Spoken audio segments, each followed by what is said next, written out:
Hi, I'm Evilise Page, and thanks for listening to the Believe Big podcast, the show where we take a deep dive into your healing with health experts, integrative practitioners, biblical faith leaders, and cancer thrivers from around the globe.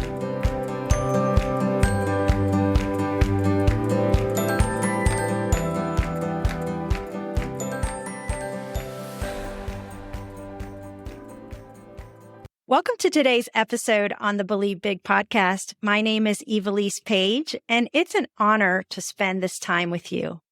On today's episode, we are going to be talking with Jacqueline Genova from Well and Strong about one of the most important and yet overlooked aspects of our health, sleep. A good night's rest can have a profound impact on our physical and mental well-being. Jacqueline is a certified holistic nutritionist and wellness writer who is passionate about healing through integrative medicine. She resorted to holistic healing approaches to resolve some of her own health problems and to help her mom battle cancer.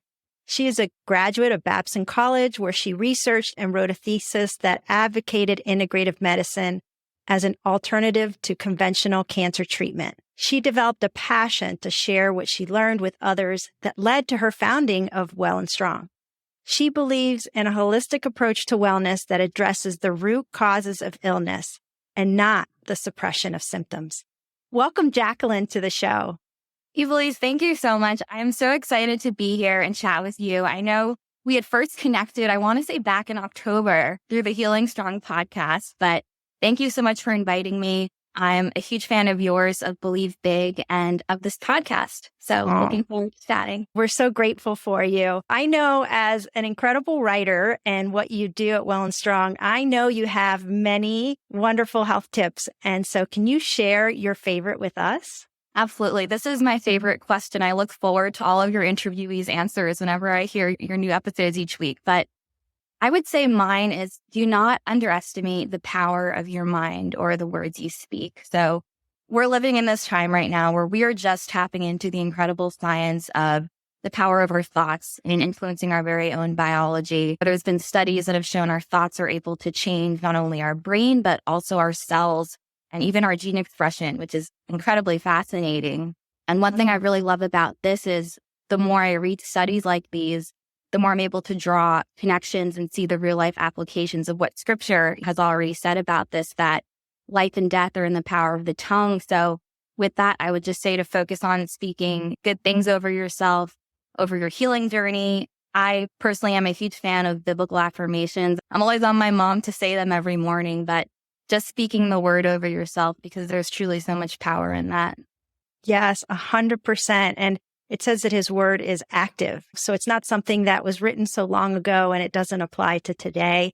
You can read the same verse and it can have a different meaning to you because God's Spirit will speak to you and tell you what you need to hear that day. And so I love that tip. And that's one thing that I did every day during my cancer journey. And I know it played a huge role in allowing my body to be in rest and repair mode versus that fight and flight because of fear. So thank you for sharing that tip. So what are some common sleep challenges faced by cancer patients that you have heard of? That's a great question, Evilise. So studies have shown that nearly half of all cancer patients have sleep-related problems during treatment. I think there's a twofold answer to that. Firstly, you have the mental emotional side where we can probably assume there's a good chance that the cancer patient may be experiencing an increase of feelings of anxiety or depression that will be related to their diagnosis, racing thoughts, emotional trauma. Those can all be major barriers to a good night's rest. And then secondly, there's the physical aspect, right, where a patient may be experiencing disrupted sleep due to the side effects of treatments. Certainly medications they may be taking, physical stress obviously is a huge one, and other factors. Yeah. So what have you found in your research when you do your writings as far as some things that can help patients who are struggling with sleep? We can have a whole separate episode on this. I'm hugely passionate about this topic. And it's funny, the irony of last night, I didn't actually get the best night of sleep, but probably around 2:00, I was like, all right, I'm chatting with Evilise tomorrow. I have all these tips. What can I start to implement now? and what I did help. So I'm speaking firsthand experience here, but I'd say my most important one for sleep hygiene is to get exposure to sunlight first thing in the morning. So right when you get up. And that is because our circadian rhythms are tied to darkness and light. The problem is that most people are out of sync. So one way to get back on track is to spend 10 to 20 minutes in bright sunlight. Again, first thing when you wake up in the morning. At a high level, that bright light tells the body to suppress melatonin production and increase cortisol production, which is the hormone that helps us get up, in addition to also increasing our serotonin. And we won't get too granular, but eventually the pineal gland metabolizes serotonin into melatonin, and that's what helps us naturally fall asleep at night. My second tip is to avoid artificial blue light and bright lights in the evening. I'm sure you're very familiar with this. We all struggle with it, myself included. I think that's why I had a bit of a difficulty falling asleep last night, but it's really critical if you want to optimize your sleep cycle. They've done studies on this that have shown very clearly that, when you expose your eyes to light at night, not only is there a delay in melatonin onset, but there's less melatonin secreted during the night. And there is more sleep inertia the next morning. So sleep inertia is what I experienced this morning, where your alarm clock goes off, time to get up, and you're like, oh, I don't want to get up.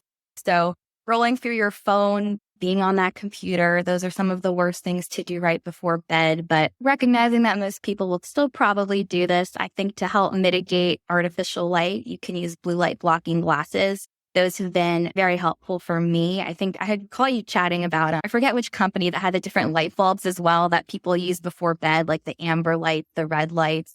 They've also been shown to promote good sleep. But ideally, if you could just shut off the screens an hour before bed, I think that's people's best bets. And in that same vein, turn off Wi-Fi at night. How does one do that? I know, like for me, I have Xfinity and I can go on that app and turn it off. But some people have a shut off, like a switch at their modem. What are some ways for people who aren't familiar or know that they can actually turn off their Wi-Fi? Have you found simple ways that they could do that? That's a great question. I was actually trying to figure out how to set a timer with my own company, but unfortunately, because I live in an apartment, they're limited with what they can do. So I basically just unplug my Wi-Fi every night right before I go to sleep. And certainly some people listening might be saying, what does Wi-Fi have to do with my sleep? But it has a massive impact, as studies have shown that EMF exposure has very negative effects on our bodies when it comes to DNA repair. And because most of our DNA repair occurs while we sleep, shut off all sources. So, if you could set up a timer with your provider to just cut everything off at 10:30 whenever you go to sleep, that's definitely most ideal. Certainly, some people also rely on their phones for their alarm, like myself. So making sure your phone is on airplane mode before you go to sleep is helpful. I'm also a huge fan of radiation protecting technology like Safe Sleep. I have a Safe Sleep phone protector. And I've heard one of our doctors said that they actually, the timers used at Christmas time for your lights that you can use in your home. They connected their modem to that. They plug it right into there and then they set the time so it's shut off. And that way you don't have to go manually turn it on and off each time. It's funny you mentioned that. I actually have one for my porch lights and I had tried to apply it to my Wi-Fi, but again, nature of living in an apartment, but that's definitely not a great alternative.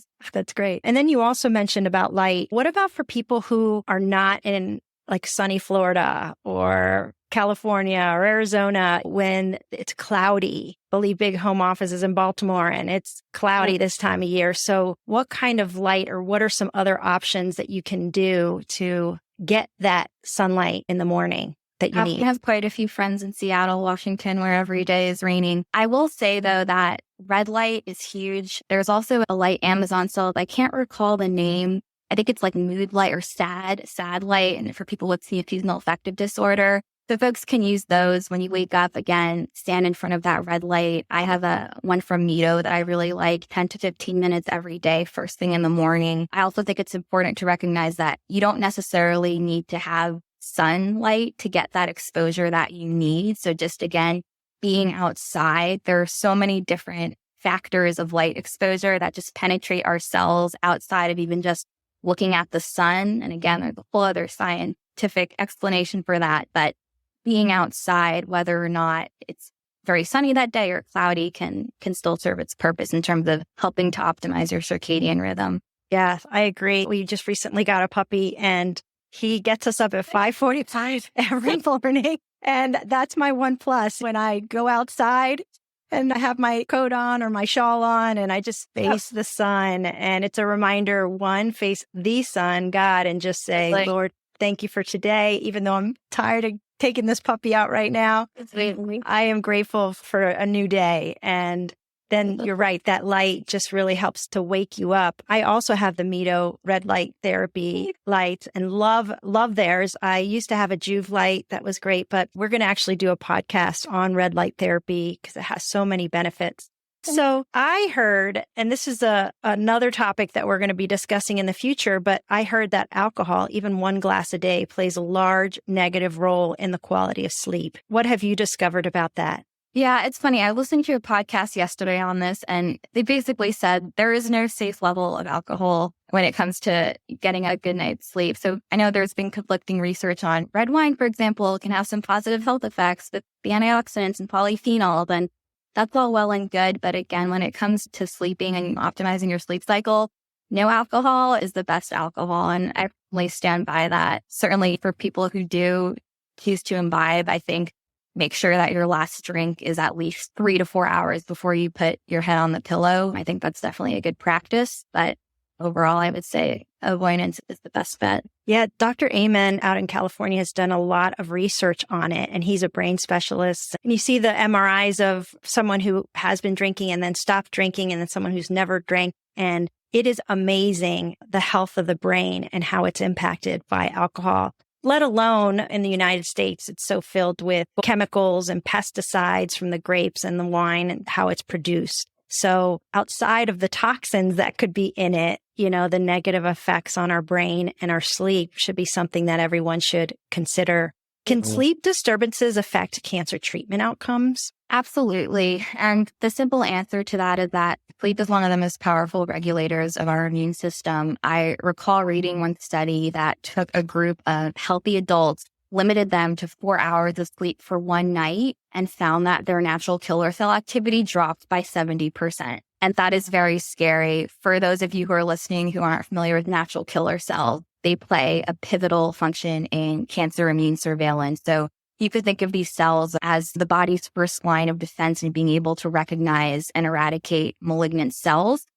Certainly with any type of cancer treatment, you want your immune system to be in tip-top shape, especially if you're pursuing the conventional route, which comes with, severe side effects of immunosuppression. So really want to be prioritizing high quality sleep. Research shows that the immune system needs actually 9.5 hours of sleep in total darkness to recharge completely. Wow. That is well above what most folks, cancer and non-cancer patients, are getting each night. So it's something to think about. Wow, that's incredible. You hear that about teenagers too. They say, at least we get 7 to 8 hours of sleep, but they need so much more. And that's amazing. We do as well. I interrupted your tips on what are some other hygiene tools that people can use to improve their quality of sleep. And you mentioned light and then turning off your Wi-Fi. Did you have any others you wanted to share before I moved on? Well, in terms of actual natural remedies, so things like supplements and herbs, I am all about that. I think one very important supplement that people should consider including is magnesium. Studies have shown that magnesium helps with sleep because it calms the mind by supporting the production of a neurotransmitter called GABA.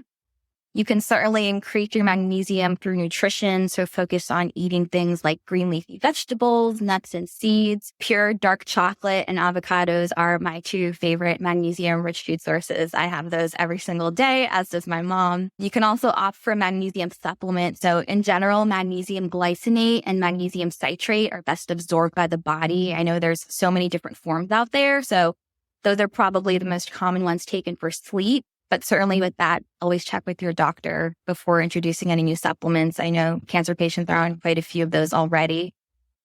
Magnesium and then aromatherapy. I am a huge fan of essential oils, Evilise. I probably have about 10 right now just sitting on my desk that I use almost on a daily basis, but they're wonderful. Yeah, I agree. There's so many benefits to them. And the magnesium, I hear that most Americans are deficient in it, and we don't even realize that. I'm one that takes magnesium every night before bed, and that has really helped not only my sleep, but also my hormone levels as I'm entering in that age where, balancing all those wonderful hormones. So that was a huge role. Yeah. And one thing too I love, and that's the beauty with natural medicine, is a lot of these quote unquote like treatments or prescriptions, not necessarily prescriptions, but remedies rather, have twofold purposes. So they boost your immune system, but also for a cancer patient, they have anti-cancer effects. And again, examples of those are even essential oils. So they promote solid sleep, but they've also been shown to have anti-cancer properties in terms of like helping the immune system identify cancer cells in the body. Frankincense and geranium have actually been shown to stop or suppress tumor progression, which is fascinating, and turmeric as well. So again, those are some that I include in my mom's treatment protocol. And melatonin is another example of something that has the twofold purpose. Obviously, you've heard of the connection with melatonin and cancer. So there's patients that take up to 20 milligrams of night of melatonin, just again to help prevent metastasis and helps to promote good sleep. So a lot of great benefits. Yes. And I'm one of those. And even though I'm 14 years out from my cancer, when I've been working with my integrative practitioner, that's one of the things that she also mentioned for balancing my hormones and making sure I'm sleeping well. And at first I was like, wow, 20 milligrams. But under medical guidance, I always just say, check with your practitioner. Just because I share something or Jacqueline shares something, always check with your practitioners to make sure that it's best for you as an individual, as they can look at your blood work and see exactly the amount you need and what's best for you. But I'm glad that you mentioned that as well for sleep. Do you use homeopathy? Because I recall in one episode you chatting about it. I am a huge fan. I actually was introduced to it about a little less than a year ago, and it's become a new passion of mine. Yes, I've been using homeopathic remedies since my kids were babies. My oldest now is almost 30 years old, and I was introduced to it when I was pregnant with him, and it is amazing, all the things that homeopathic remedies do. I love the products from Uriel Pharmacy. That's where I get all of mine. And I use a lot of their body oils. And of course, so many other aspects of my cancer journey was used with homeopathic remedies as well. Really an important role. It can also help with sleep and so many other things too. Yes, definitely a big win on that side. Coffea cruda, Ignatia are my two favorites. For which one? Say them again. Coffea cruda, I think that's how you pronounce it, in like a 6D potency. And then Ignatia to help with anxiety. I also love Uriel, and boron and Helios are my top 3 sources for homeopathy.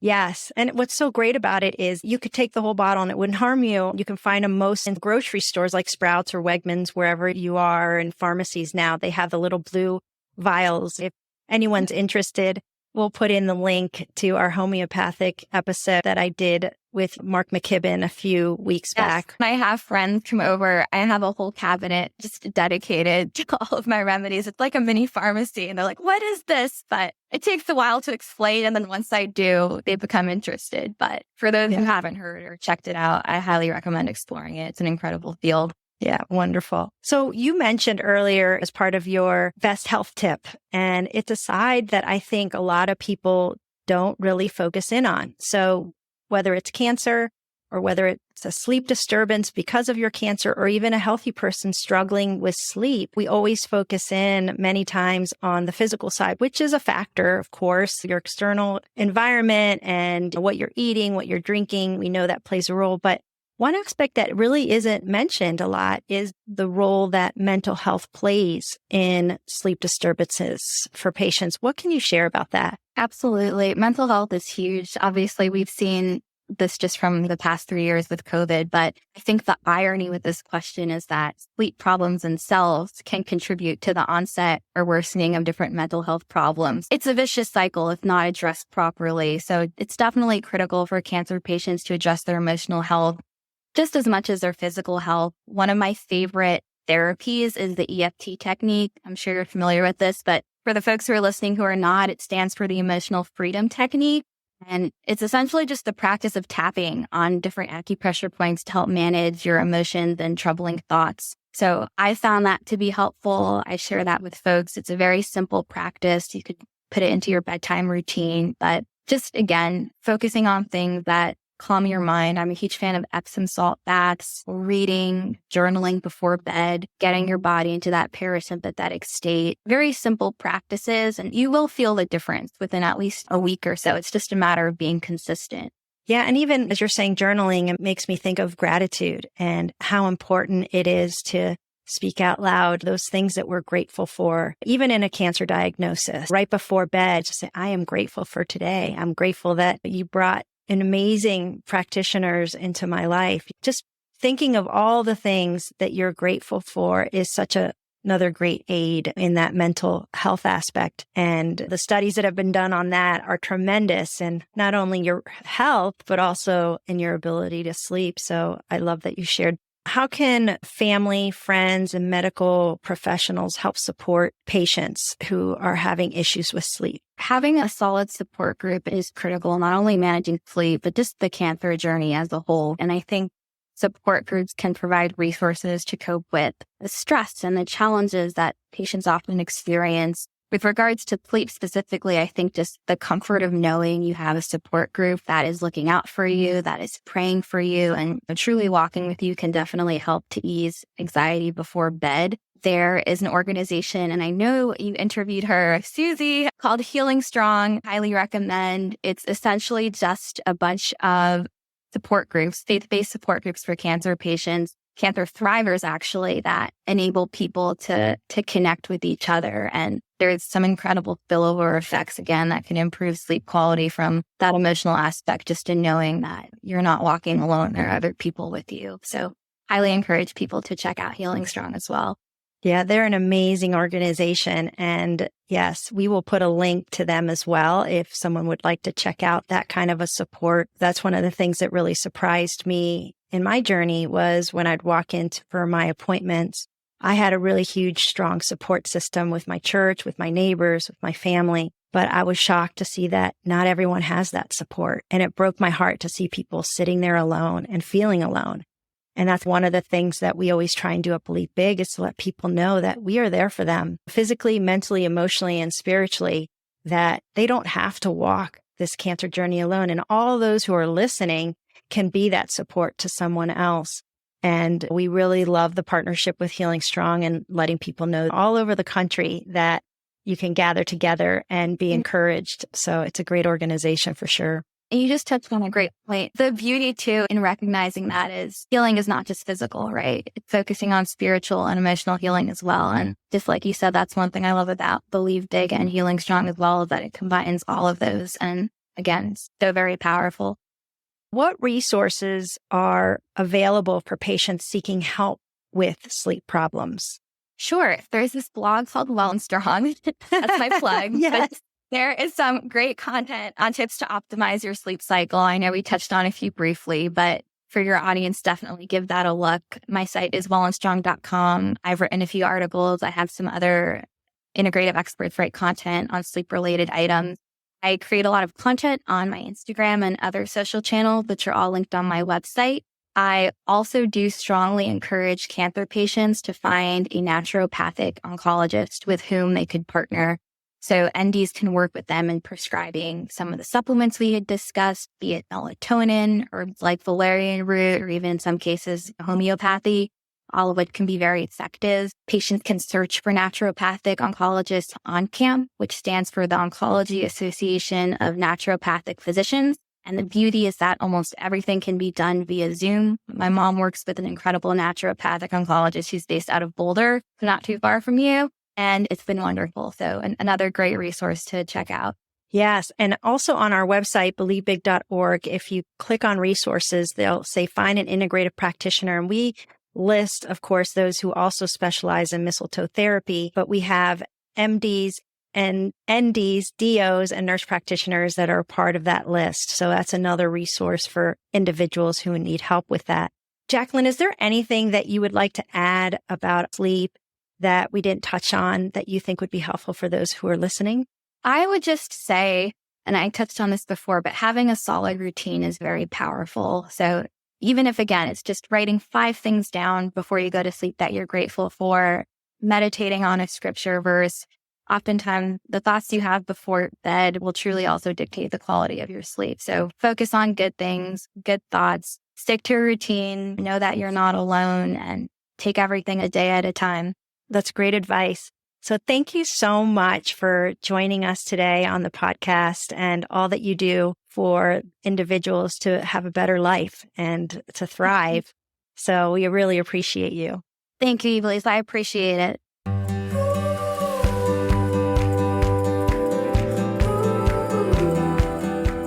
If you enjoyed this episode and you'd like to help support our podcast, please subscribe and share it with others. Be sure to visit believebig.org to access the show notes and discover our bonus content. Thanks again, and keep believing big.